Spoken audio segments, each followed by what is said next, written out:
감사합니다. 이렇게 좋은 여집사님들이 이렇게 많이 있다는 게 축복인 것 같습니다.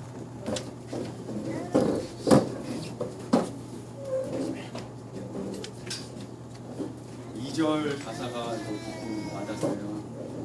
그 청아한 주의 음성, 물던 새도 잠잠케 한다. 저희 집에 이제 아기가 100일이 지나면서 많이 울기 시작했거든요.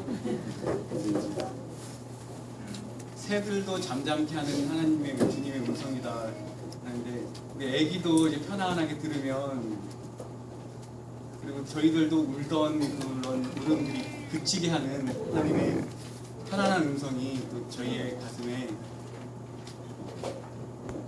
은혜가 되기를 바랍니다.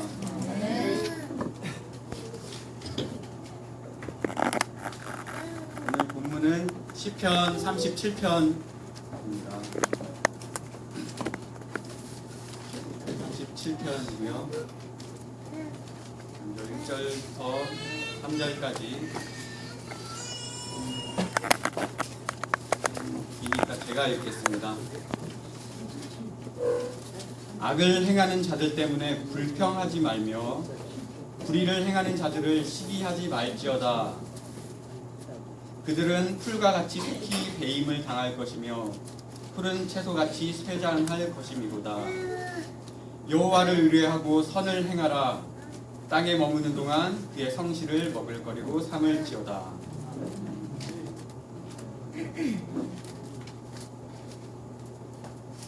오늘 제목 보셨습니까?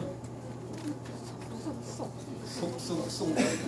네, 뭐 제목은 그렇게 중요하지 않아요. 근데 제가 마지막에 한번 설명드리겠습니다.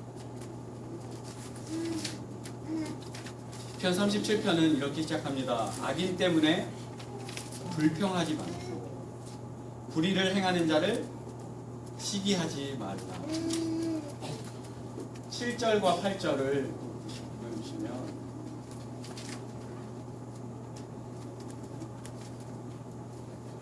여기 불평하지 말라라는 말이 또 반복이 됩니다. 멕시코의 어떤 마을에 신기한 마을이 있었습니다. 그 마을은 뜨거운 온천과 차가운 냉천이 동시에 나오는 장소가 있었어요.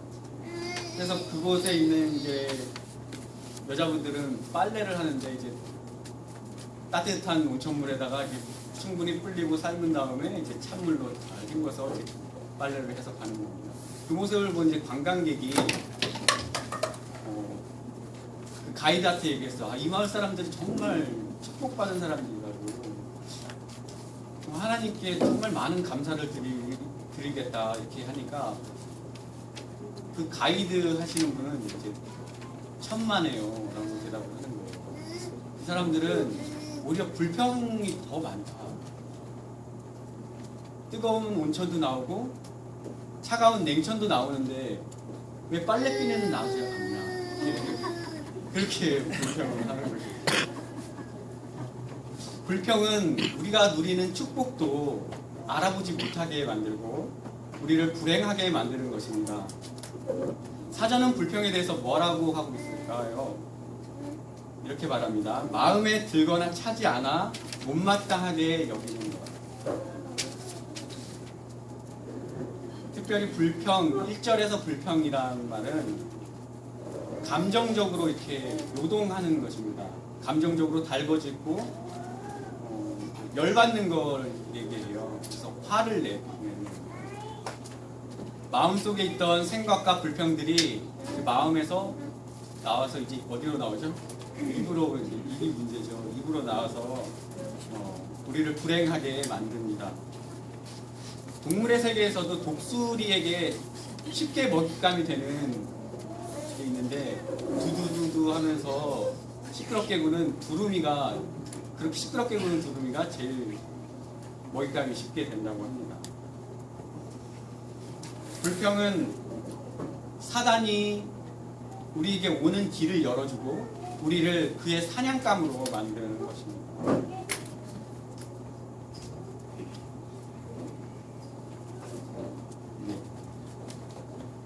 그럼 시기는 뭐라고 할까요? 다른 사람이 하는 것이나 가진 것에 대해서 기쁘게 생각하지 못하고 샘을 내는 마음이라고 합니다. 다른 사람이 이익을 받고 또 번영하는 것을 불쾌하게 생각하는 거죠. 이 시기는 정말 파괴적인데요. 이것을 해결하는 방법은 시기를 가진 사람만 해결할 수 있어요. 상대에게서 해결할 수 있는 게 아니에요. 근데 이게 파괴적인 거는 시기를 가진 사람은 그것을 해결하려는 마음을 결국 가지지 못한다는 거죠. 어렵다는 것입니다. 그래서 결국은 그가 가진 것, 그가 가진 지위, 그가 가진 이익, 그의 번영을 뺏어버리려고 그를 불행하게 만들려는 욕망, 공격적인 욕망까지 갖게 됩니다. 이것이 얼마나 무서운가. 탈무드에는 이런 이야기가 있습니다. 한 성자가 외롭게 길을 가고 있었습니다. 자신의 마을로 돌아가고 있었는데 길 가다가 다행히 젊은 두 청년을 만나게 됐어요. 그래서 그 사람들과 외롭지 않게 가게 됐는데 가면서 알게 된 것은 한 사람은 욕심이 정말 많은 청년이었고 한 사람은 시기 질투가 정말 많은 청년이었어요. 어쨌든 이제 너무 고마워서 이 성자가 이제 자신의 거룩한 능력을 발휘해서 소원을 드려주겠다고 합니다. 아, 여태까지 나와 길동무를 해줘서 정말 고맙네. 나는 이제 저 마을까지 갈 텐데 그때까지 소원을 한 가지 말하면 그 소원을 이루어 주겠는데 한 사람은 말하고 한 사람은 말할 필요가 없다. 처음 말한 사람의 소원을 들어주는데 두 번째 그 소원을 말하지 않은 사람은 첫 번째 말한 사람의 2배에 해당하는 소원을 들어주겠다는 것입니다. 그런데 이제 마을이 점점 가까워 오는데 누구도 그 소원을 얘기하지 않는 거예요. 어떤 축복을 받아야 되는지 얘기를 하지 않는 거예요. 욕심 많은 사람은 상대가 더 많이 가질까봐 말을 못하고요. 시기 질투 가진 사람은 근데 또 시기 질투 때문에 말을 못하는 거예요. 그러다가 참다가 이제 정말 이제 성자의 마을이 다 돼서 헤어질 때가 거의 다 됐으니까 이제 조바심이 난 욕심 많은 사람이 이제 친구한테 얘기합니다. 이봐 자네 빨리 소원을 얘기해. 시간도 없는데 빨리 얘기하는. 네가 먼저 얘기해. 빨리 말 안 하면 가만 놔두지 않겠다고 이렇게 막 협박을 하는 거예요. 그러자 시기 많은 사람은 한 가지 소원을 이제 말하게 됐는데 참 무서운 것이었습니다. 한쪽 눈을 빼주세요. 정말 무서운 거죠. 시기와 질투라는 것은 상대는 이제 두 눈을 잃었겠죠. 그렇게 저희를 파멸시키는 것입니다. 불행하게 만들 뿐만 아니라 파멸로까지 이끄는 것입니다.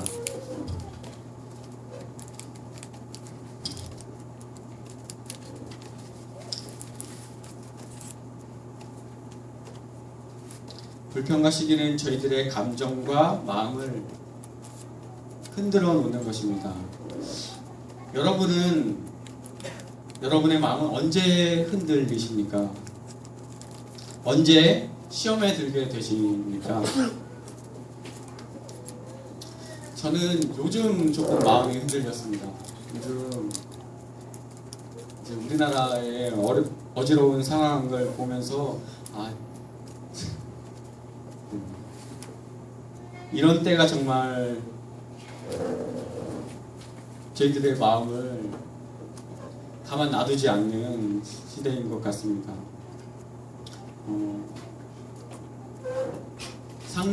들려오는 소식들을 들으면 정말 국민들의 마음속에 상실감을 주고 허탈감을 주고 나도 모르게 자주 그 생각만 하면 자주 깊은 한숨이 쉬어지는 때입니다. 여기에 따라서 많은 사람들이 자신의 불쾌한 감정을 드러냅니다. 여러분들은 언제 그렇습니까? 어떤 분들은 회사에서 일하면서 이건 정말 아닌데 하면서 그럴 때가 있을 것입니다. 또 어떤 분들은 잘나는 척하는 친구, 고를 때, 어떤 사람들은 동창회에서 이제 나보다 옛날에는 공부도 안 하고 못하고 안 하고 또 놀기만 했던 친구인데 동창회에 나가 보니까 이제 남편 잘 만나서 더 잘 사는 것 같이 느껴질 때, 그럴 때 제 마음은 요동하지요. 시험에 처합니다. 그때가 언제든 간에 기억해 주시길 바랍니다. 불평과 시기는 모두 그 소유자를 망가뜨리는 것입니다. 이것들은 사단이 들어오는 길을 열어주고 저희들을 결국 파멸과 불행으로 이끌립니다. 오늘 우리 주님께서는 불평하지 말라, 시기하지 마라고 해주십니다. 저희들의 모든 상황을 아시는 주님께서는 그런 불평과 시기를 금하셨습니다. 8절 다시 보여주십니다. 분을 그치고 노를 버리며 불평하지 말라. 오히려 악을 만들 뿐이니라. 이것은 하나님께서 우리에게 대하신 하나님의 사랑입니다. 하나님께서는 불평과 시기에서 오는 그런 잔인함, 그런 불행, 그런 파멸로부터 우리를 보호하기를 원하시고 계시는 것입니다. 이런 더러운 건 내가 할게, 너네는 스트레스에서 놓여 있어라. 마치 자식을 사랑하는 부모의 마음처럼 하나님께서는 시기와 질투, 불평에 관한 말은 다 자신에게 맡기고 우리들은 거룩해지고 깨끗해지고 스트레스 받지 않고 건강하기를 원하시고 계십니다. 우리를 불행하게 하고 파멸시키는 불행과 시기에서 하나님이 원하시는 대로 자유로운 성도님들이 되기를 바랍니다.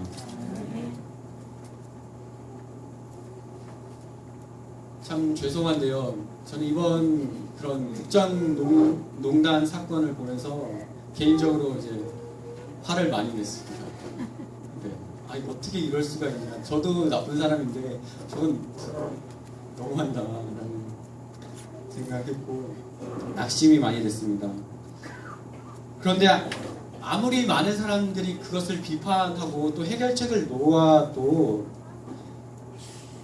이 문제는 그걸로 해결되지 않는다는 것을 저는 깨닫게 됐습니다. 이 잘못들은 그 사람들 일부의 잘못이 아니고 몇몇 개인들을 처벌한다고 해서 이것이 해결될 문제가 아니라는 것이죠. 모두 같은 근원에서 발생한 문제 때문에 온 세계가 고통받고 있습니다. 많은 국가들이 고통받고 있고요. 회사들, 기업들, 그리고 사회와 가정이 마찬가지입니다. 또 저를 포함한 개개인들은 동일한 문제 때문에 고통을 받고 있습니다. 나는 올바로 사는데 세상은 왜 이럴까라고 할 수 있는 사람이 있겠습니까? 누구도 이 책임을 피할 수 없을 것입니다. 어떻게 그러면 이 문제를 해결할 수 있을까요? 인류의 역사상 수많은 어떤 해결책들, 낙관이 있어 왔습니다. 그런데 인간의 욕심은 다시 그런 것들을 비웃고 다시 전복시키기를 반복해 왔습니다. 이런 역사들을 볼 때 저희가 내리는 결론은 답이 없다는 겁니다. 인간 스스로 해결할 수 있는 법이 없다는 것입니다. 저 개인의 문제를 해결하기 위해서 구주가 필요하듯이 세상에서도 구주가 필요를 느끼게 됩니다. 하나님께서만이 이 악순환의 고리를 끊을 수 있는 것입니다. 오늘 하나님의 말씀은 악인과 의인의 결말을 분명하게 보여줍니다. 2절 보시겠습니까? 그들은 풀과 같이 속히 배임을 당할 것이며 푸른 채소같이 쇠장할 것이므로다. 9절입니다. 진실로 악을 행하는 자들은 끊어질 것이나 여호와를 소망하는 자들은 땅을 차지하리로다. 10절, 22절, 34절. 악인들은 쉽게 끊어질 것이라는 것입니다. 우리가 집에다 꺾어놔둔 꽃처럼 금방 시들어 버릴 것이고 연기처럼 금방 사라질 것이 바로 악인들이고 이 세상, 악한 세상입니다. 그러나 반면에 성도들은 땅을 약속받습니다. 미래를 보장받습니다. 37절, 38절 함께 읽겠습니다. 시작. 온전한 사람을 살피고 정직한 자를 볼지어다. 모든 화평한 자의 길에는 평안이로다. 범죄한 자들은 함께 멸망하리니 악인의 미래는 끊어질 것이나 39절. 의인들의 구원은 여호와로부터 오나니 그는 환난 때에 그들의 요새시로다. 성도들은 하나님의 약속을 많이 소망이 됩니다. 재림의 날 하나님께서 약속하신 대로 이 슬픈 역사를 종결시킬 것입니다. 하나님은 우리에게 불평과 시기를 금하셨습니다. 왜냐하면 그것이 이 세상에 해결이 될 수 없기 때문입니다. 하나님은 우리가 이 세상의 불행을 궁극적으로 해결할 수 없는 인간적인 것들에 치우치지 말라고 말씀하시는 것입니다. 우리의 소망을 하나님의 약속에 두기를 바랍니다. 그리고 그 날을 성실하게 기다리는 백성이 되기를 바랍니다.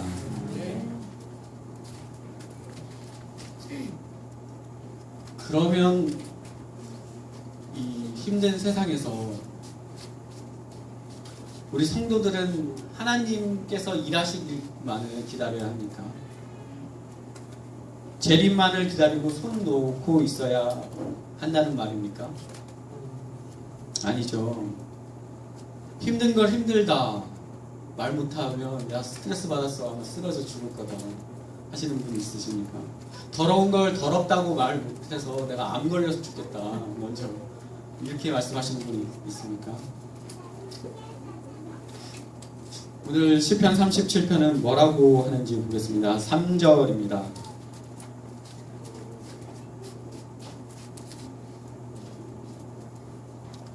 여호와를 의뢰하고 선을 행하라.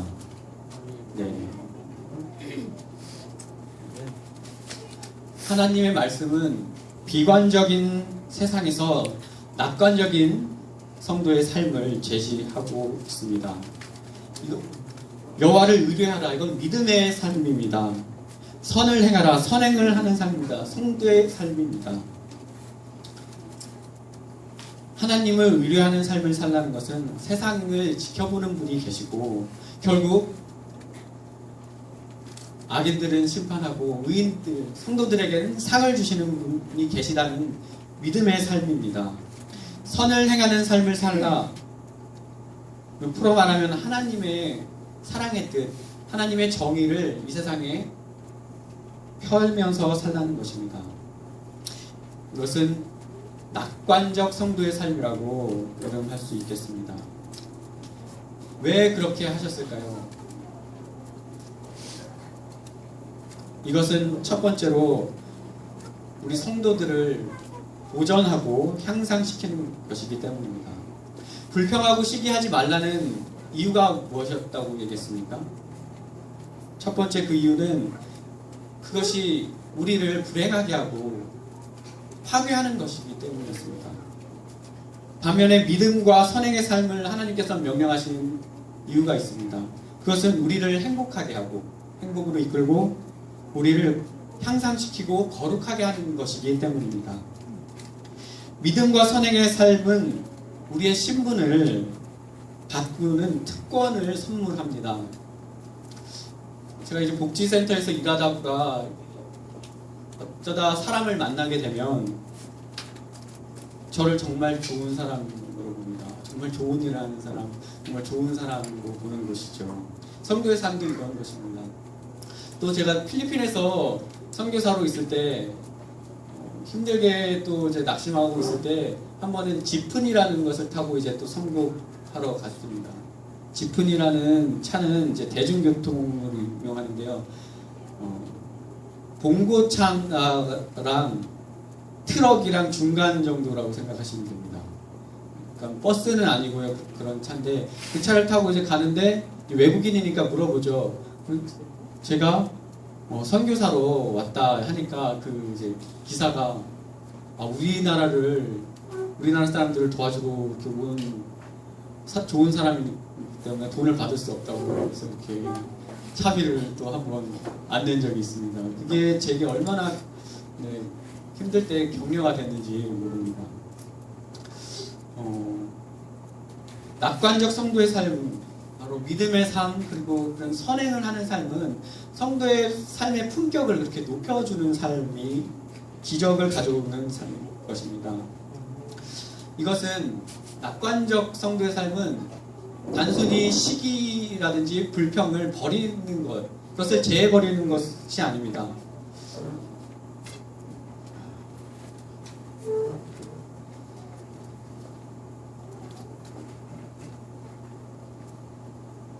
쓰레기와 오물이 담겨져 있던 통을 단순히 그것들만 쏟아버린다고 해서 그 통이 되게 고상하게 되거나 향기가 나게 되는 게 아니죠.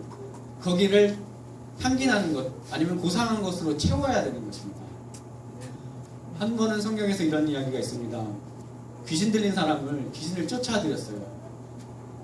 근데 그 속이 비어 있으니까 귀신이 돌아다니고 와서 비어 있으니까 주인이 없으니까 동료 친구들도 불러서 더 많은 귀신이 들어가는 것입니다.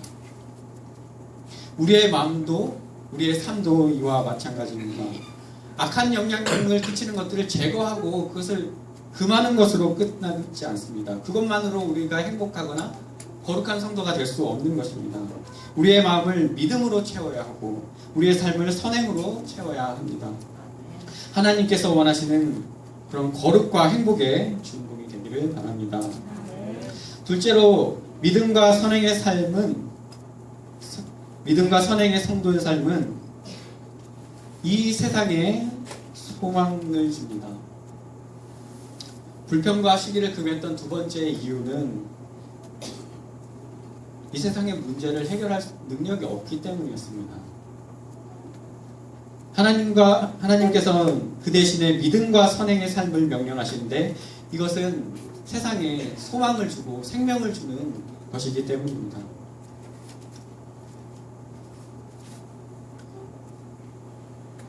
다들 믿음의 성도, 또 선행을 하는 그런 성도님들에게 격려를 받으신 적이 다 있으시죠? 살아갈 힘과 용기를 주게 되는 것입니다. 소망을 모르는 세상에 소망을 일깨워주는 것입니다. 여기 계신 분들이 많은 분들이 그 증거라고 알고 있습니다. 지난주에 목사님께서 또 말씀 중에 박원영 장로님과 이제 임용식 집사님의 관계를 또 가르쳐 주셨는데요. 선행과 믿음의 삶은 이렇게 생명을 구원하게 되는 것입니다. 지난주에 또 김순녀 성도님을 병문안했는데요. 이제 이야기 중에서 얘기하시는 게 황 집사님이 계속 생각나요. 그런 어려운 가운데 다른 분은 생각이 안 나는데 왜 황 집사님이 생각났을까? 황진익 집사님이 생각났을까요? 네, 황진익 집사님이 구원하셨습니다. 그렇게 믿음과 선행으로 성도의 삶으로 영혼을 그렇게 구원한 간접적인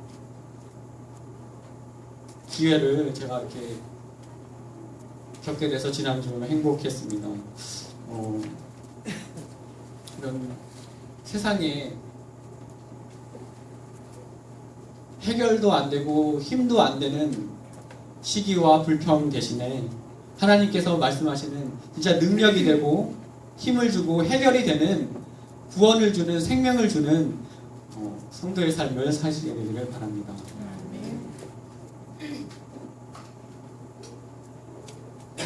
시간이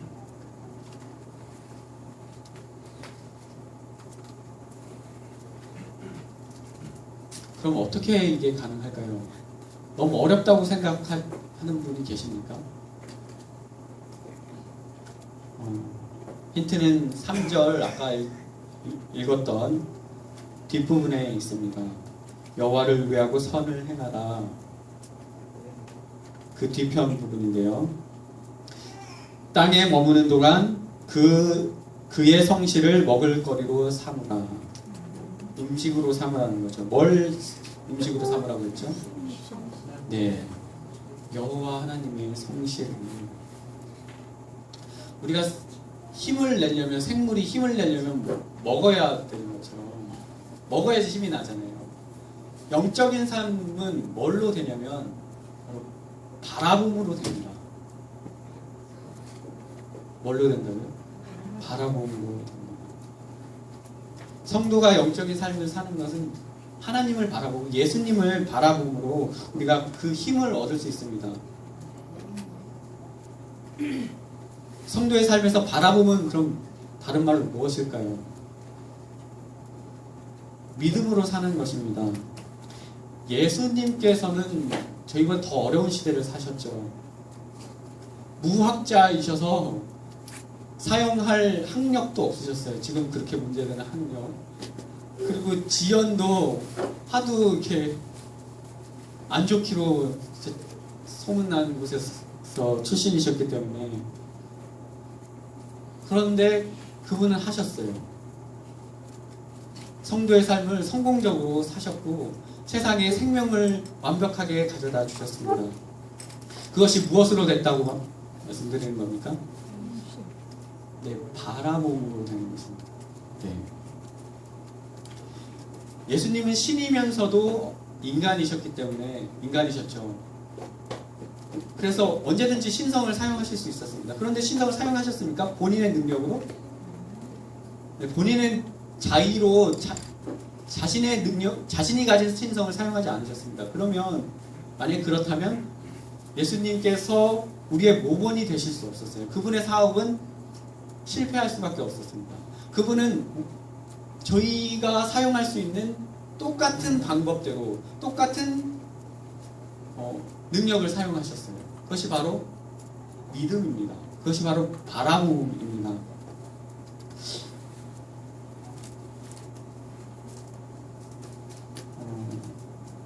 성경에 이런 말이 있습니다. 항상 기뻐하라.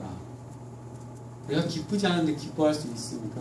웃어줄 수 있습니까? 어떻게 웃어줘요? 라고 하시는 분들이 있습니다. 어떻게 용서해요? 예수님께서는 본인이 갖고 있는 사랑, 하늘에서 가지고 있던 그 하나님의 사랑, 본인 자신의 하나님을 사용하지 않으셨어요. 우리가 이해할 것은 그것입니다. 그분의 인내는, 그분의 용서는, 그분의 성실, 그분의 열정은 그분이 본래 가지고 있던 것이 아니라 하늘 아버지께서 가지고 계시던 하늘 창고 문을 믿음의 열쇠로 열어서 가지고 빌려오신 거예요. 하나님, 예를 들면 이렇습니다. 제가 선교지에서 저 자신은 보면 웃을 수도 없고 선교할 수도 없는 사람이죠. 그래서 날마다 방문 일정에서 그 숙소를 출발하기 전에 이렇게 기도를 드렸어요. 하나님, 저는 행복이 없습니다. 저에게는 미소가 없습니다. 그런데 여기 있는 사람들은 제가 하나님의 대표자로 온 거 다 알고 있죠. 그런데 제가 불행하면 안 되잖아요. 그런 모습을 보면 안 되잖아요. 하나님께서 빌려주세요. 하나님의 하늘의 미소를 빌려주세요. 하늘의 행복을 빌려주세요. 그래서 사람들이 소망을 볼 수 있게 하시고 진짜 행복이 뭔지를 볼 수 있게 해주세요. 그것은 하나님께서 빌려주셔야 됩니다 하고 매일 나갔습니다. 예수님께서 사신 삶이 그런 삶이죠. 열정이 필요하신 분이 있으십니까? 하나님께 하늘에서부터 빌려오십시오. 웃어야 되는데 용서해야 되는데 못하시는 분이 있으면 믿음으로 기도하십시오. 잠깐 기도하십시오. 하나님 하늘에서는 넉넉히 주실 것입니다. 그렇게 예수님을 바라보므로 우리는 이 세상은 풍성한 소망과 생명을 보게 되는 것입니다. 원하는 자에게는 모두 열려 있습니다. 세상이 볼 뿐만 아니라 저희도 그것을 보게 될 것입니다. 예수님을 바라보므로 성도의 삶을 너끈히 살아내는 저와 모든 성도님들 되기를 바랍니다. 저희 집에 넉 달 된 아기가 있습니다. 박성우입니다. 다행히 아빠를 보고 잘 웃어줍니다. 보면 기분이 좋아서일 수도 있고 아니면 재미있게 생겨서일 수도 있는데 어쨌든 잘 웃어줍니다. 기분이 안 좋아서 막 울 때가 있어요. 누워서 막 발버둥 치고 막 악을 쓰고 막 울 때가 있는데 그때면 저는 이제 팔을 제 옆에다 받치고 이렇게 엎드려서 아기 얼굴 위에 얼굴을 이렇게 딱 갖다 대고 우는 아기한테 아빠를 보라고 아빠 봐요. 집에서는 이제 태명을 쓰는데요. 아람아 아빠 봐요. 아빠 봐요. 아빠 보면 행복하잖아요. 아빠 보면 웃을 수 있잖아요. 하고 이렇게 자꾸 시선을 끕니다. 근데 계속 딴 데 보고 엄마 보고 막 그렇게 막 울어요. 그러다가 계속 제가 이렇게 아빠 보라고 아빠 보면 행복하지 않냐고 왜냐면 아빠를 보면 웃거든요. 그걸 알거든요. 그래서 이렇게 하다 보면 1초도 안 보고 이렇게 계속 울어요. 그러다가 점점 시간이 늘어요. 1초, 2초 늘어나면서 아빠를 보게 돼요. 그러면 이제 그 울음을 그치고 진짜 웃는 거예요. 막 방금 언제 울은 사람이 어디 있었냐 싶은 생각으로 네 누가 울었었지? 라는 웃는 거예요. 그렇게 시간이 눈 맞추는 시간이 늘어나면서 아기는 기분이 풀어지고 이제 점점 더 이제 행복해집니다. 그리고 신이 나기까지 합니다. 하늘 아버지를 바라보고 힘을 얻기를 바랍니다. 저희의 시선을 끌려고 하시는 아버지의 노력이 저희의 삶에서 저희의 영혼에서 효과를 얻게 되기를 바랍니다. 제가 마무리할 텐데요. 속속속 설명을 드리겠습니다. 속은 이제 속세할 때 그 암담한 세상을 표현하기를 원했습니다. 속은 두 번째 속은 안쪽이라는 그런 어두운 세상에서 산다는 거죠. 그리고 마지막 속은 들어가고 나가는 모양을 쏙쏙 이렇게 그걸 했어요. 그래서 저는 들어가는 것보다 이제 나가는 표현을 집중했습니다. 자유를 뜻하는 거죠. 그래서 암담한 세상에서 하나님의 선을 베푸는 성도가 되기를 바라는 말씀에서 마음에서 이렇게 말씀을 준비했습니다. 마지막 마무리 부분을 읽고 마치겠습니다. 어렵고 힘든 세상을 살고 있습니다. 앞으로는 더 좋은 미래가 올 거라는 낙관은 수천 년 동안 반복됐지만 여전히 불행은 우리를 어렵게 합니다. 그런데 그 낙관이 힘을 쓰지 못했다고 해서 비관이 해결이 될 수는 없는 법입니다. 그 비판들이 좀 더 논리적이고 비교적 나은 판단을 보여줄지 몰라도 세상은 그들이 무시하던 몽상가들에 의해 전진해 왔습니다. 이제 저는 하나님께서 제시하시는 낙관적 성도의 삶이 우리의 삶이 되기를 초청합니다.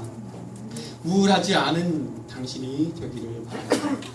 바로 예수님처럼 우리가 매일 그리고 순간마다 아름다운 분의 얼굴을 바라볼 때 그 빛은 어두운 세상을 향한 넉넉한 빛이 됩니다. 넉넉한 힘이 될 것입니다. 예수님의 얼굴 빛으로 나아보세요.